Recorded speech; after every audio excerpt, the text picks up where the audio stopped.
नमस्कार मंडळी, चला आपण आज कांद्याच्या पातीची भाजी बघतोय। त्यासाठी मुगाची डाळ भिजत घालायची आहे। तोपर्यंत ती भिजेल। कांद्याच्या पातीची भाजी घेतलेली आहे।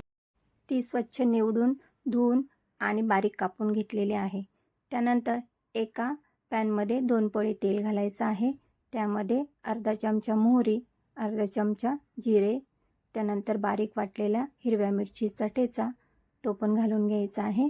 बारीक कापलेला लसूण तोही आपण त्यात टाकून घेऊ आणि बारीक कापलेला कांद्याची पात होती ती आपण त्यात घालून घेणार आहोत। कांद्याची पात त्यामध्ये घालून झाली की त्याला 2 मिनिटासाठी खालीवर करायचं आणि त्यावर झाकण ठेवून 5 मिनिटासाठी शिजू द्यायची। हीच भाजी व्यवस्थित शिजवली तर छान लागते, नाहीतर ती कचकच लागण्याची शक्यता असते। म्हणून याची योग्य पद्धतीने भाजी केली तर छान लागते। आता मुगाची डाळ ही छान अशी भिजलेली आहे। आता आपल्याला कांद्याच्या पातीत ती मुगाची डाळ घालून घ्यायची आहे आणि व्यवस्थित मिक्स करून त्यावर 5 मिनिटासाठी झाकण ठेवायचं आहे। म्हणजे मुगाची डाळ ही शिजेल आणि भाजी ही शिजेल।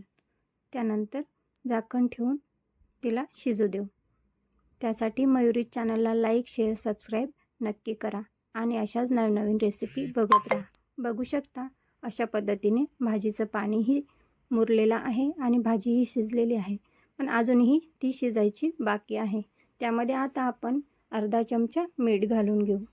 अर्धा चमचा मीठ घातलं की तिला मिक्स करून घ्यायचं आणि आणखी 2 मिनिटासाठी झाकण ठेवून शिजू देणार आहोत।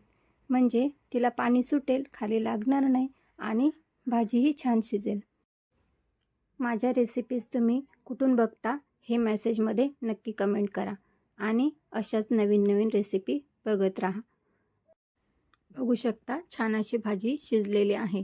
आता आपण 1 चमचा शेंगदाण्याचा कूट घालून तिला चांगलंच फ्राय करून घेऊ। 2 मिनिटासाठी परत झाकण ठेवून आणि नंतर छान अशी भाजी तयार होईल। भाजी अशीही शिजलेली आहे, पण शेंगदाण्याचा कूट घातला म्हणून 2 मिनिटासाठी परत खालीवर करून चांगल्या पद्धतीने शिजवून घेऊ। छान अशी भाजी तयार झालेली आहे। तर शेवटपर्यंत रेसिपी बघितल्याबद्दल धन्यवाद।